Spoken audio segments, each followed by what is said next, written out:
What's up my bro, Tundrum here, back with another video, and today I'm going to be teaching you how to play Pack Wars and giving you some demonstration games. Now what Pack Wars is, it's not an official format, but it's pretty much a fun game you can play with a friend if you both have a Magic the Gathering booster pack. So there are multiple ways you can play Pack Wars. It's really, you can do whatever you want with it, but I'm just going to be going over some of the more popular versions of Pack Wars, how to play them, and I'll be doing a demonstration game.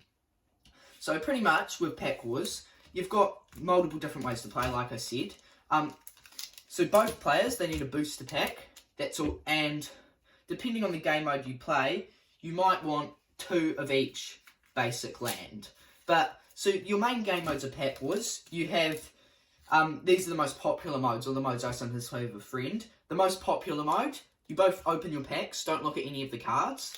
You'll take them out, remove the land and token, and then you will shuffle 2 of each basic land in, and then play a regular game of Magic the Gathering. This normally actually works quite well. Sometimes what me and my friends do, we also had a rule where all lands just tap for any colour to make it easier and fairer, because you sometimes do get mana stuffed. But normally, that's the most common mode, and the mode I'm going to be doing a demonstration of. You have manaless, which is, well, we call it manaless. It's pretty much, you take your land and your token out, you only get a starting hand of 3 cards, but you have 10 mana of any colour you like. You can mix it whatever colours to spend every turn. So that's pretty much just, it's very quick gameplay. You pretty much just draw in, it's normally just the person with the bigger bombs wins, but that can sometimes be interesting gameplay. And then the other game mode we sometimes play, this is a game mode me and one of my friends invented ourselves, but it seems pretty fun. We call it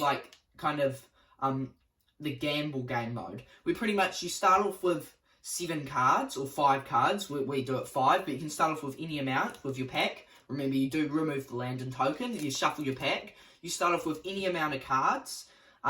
Normally we do it with about 5, and then you can just discard a card to draw a card, discard a card to draw a card, and you can keep doing this until you're happy with your 5 cards, and then you play a game of Magic just with those 5 cards. So it's pretty much whoever has the best hand wins. So you're like, is it worth discarding this card to potentially get something better?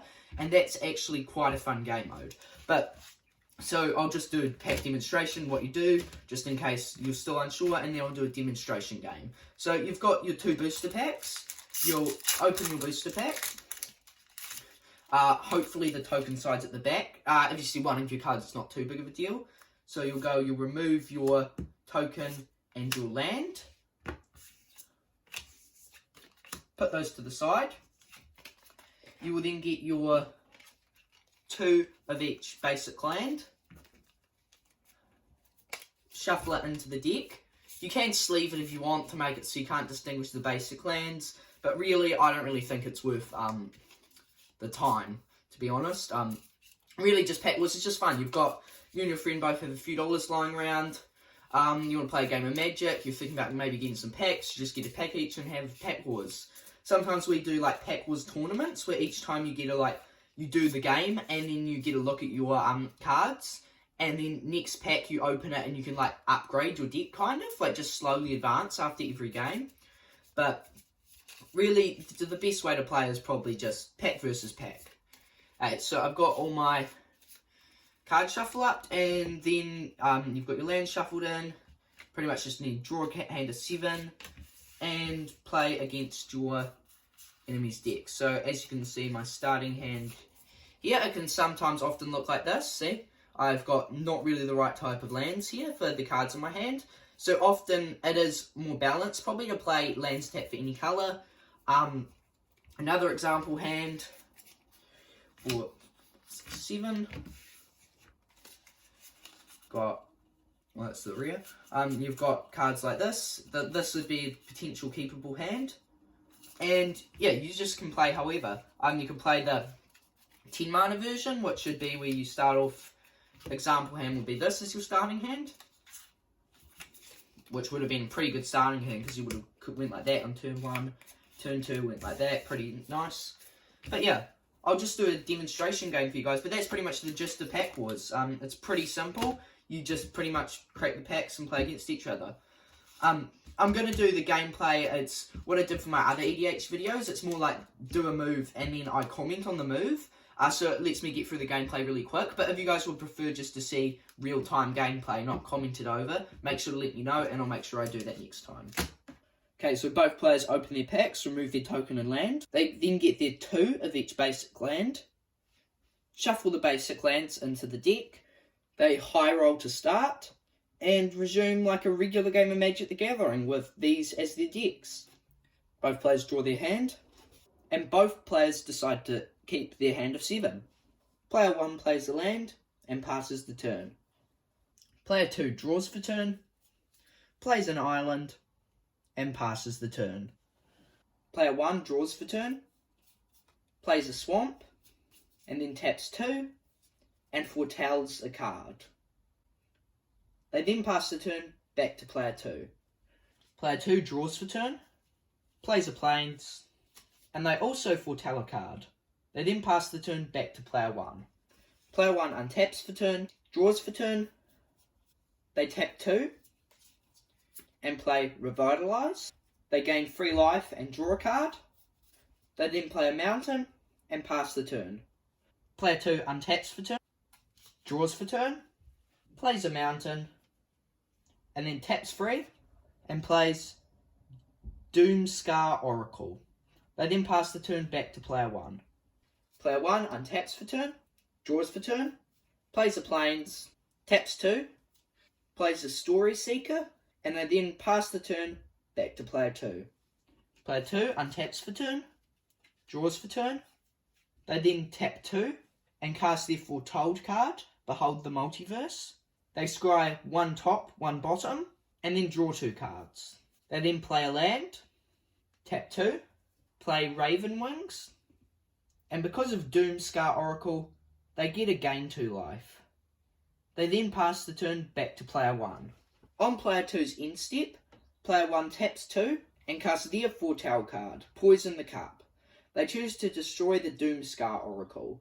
Because it was foretold, they do also get to scry 2. They decide to keep both cards on top. Player 1 untaps for turn, draws for turn. They then go to combat, attack for 2 damage. Player 2 declares no blocks. So player 2 loses 2 life, and player 1 gains 2 life off of lifelink. On the second main phase, player 1 taps 4, and plays Showdown of the Skalds. Action 1 of the saga triggers, letting them exile the top 4 cards of their library, and until the end of their next turn they may play those cards. They hit an island, a Duskwelder, a Scorn Effigy, and a Giant's Amulet. They then play the island, and pass the turn back to player 2. Player 2 untaps for turn, draws for turn. They then play a mountain. They then tap 5 and play Frostpire Arcanist. It's a 5 mana 2/4 giant wizard, and it lets them search their library for an instant or sorcery card with the same name as a card in their graveyard. So it essentially lets them, in this case, look through their library and see what they have, and then shuffle. They fail to find anything, so they pass the turn back to player 1. Player 1 untaps for turn, draws for turn. Showdown of the Skalds triggers, so whenever they cast a spell this turn, they get to put a 1/1 counter on target creature they control.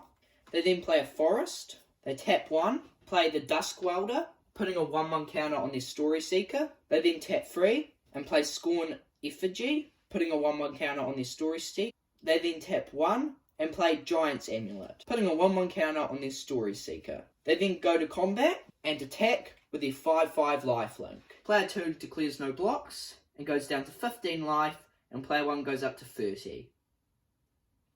Player 1 then passes the turn back to player 2. Player 2 untaps for turn, they play a land, they then tap 3 and play Invoke the Divine, destroying the opponent's Scorn Effigy. They also get a gain 2 life. They then tap 2 and equip the Raven Wings to the Frostpire Arcanist. They then pass the turn. Player 1 untaps, draws for turn. Showdown of the Skalds goes up to 3 and it gets sacrificed. So for the rest of this turn, whenever player 1 casts a spell, they get a 1/1 counter on a creature they control. They play a forest, tap 3 and play a foil Mistwalker, putting yet another 1/1 counter on Story Seeker. Village Rites, sacrificing the Duskwelder and putting a 1/1 counter on Story Seeker, and then drawing 2 cards. They then pay 2 and exile a creature card from their graveyard to cast Stalwart Valkyrie. and they put a 1/1 counter on their Mistwalker and swing for 7 lifelink. Player 2 takes the damage, and player 1 goes up to 37 life. Player 1 then passes the turn. Player 1 untaps and draws for turn. They then tap 3 and cast Provoke the Trolls, targeting the enemy's Stalwart Valkyrie. They then play a Swamp and tap 3 to play Grim Dragur. They then pass the turn. Player 1 untaps, draws for turn. They play a Mountain. They then tap 3 and play King Harold's Revenge, targeting their Story Seeker. The Story Seeker is now a 10/10 trample lifelink that must be blocked this turn if able. They then go to combat and attack with both the Mistwalker and the Story Seeker. Player 2 blocks the Mistwalker with Frostpire Arcanist and the Story Seeker with Grim Dragur. Player 2 loses 8 life, and player 1 gains 10 life, putting them up to 47 life. Player 1 then passes the turn back to player 2.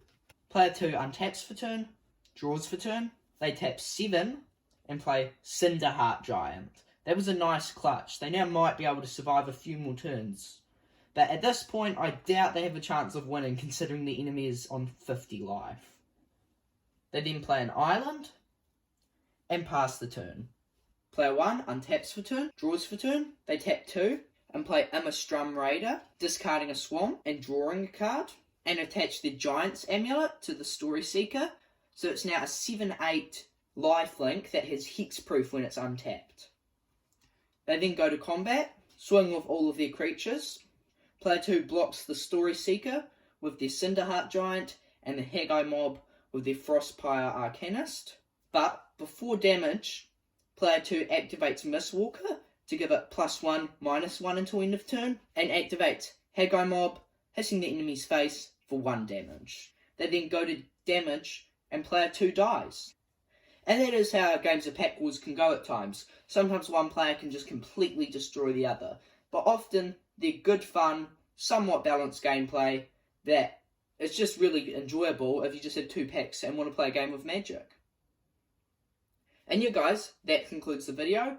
I hope you enjoyed the gameplay and learned a little bit more about Pack Wars and how to play it.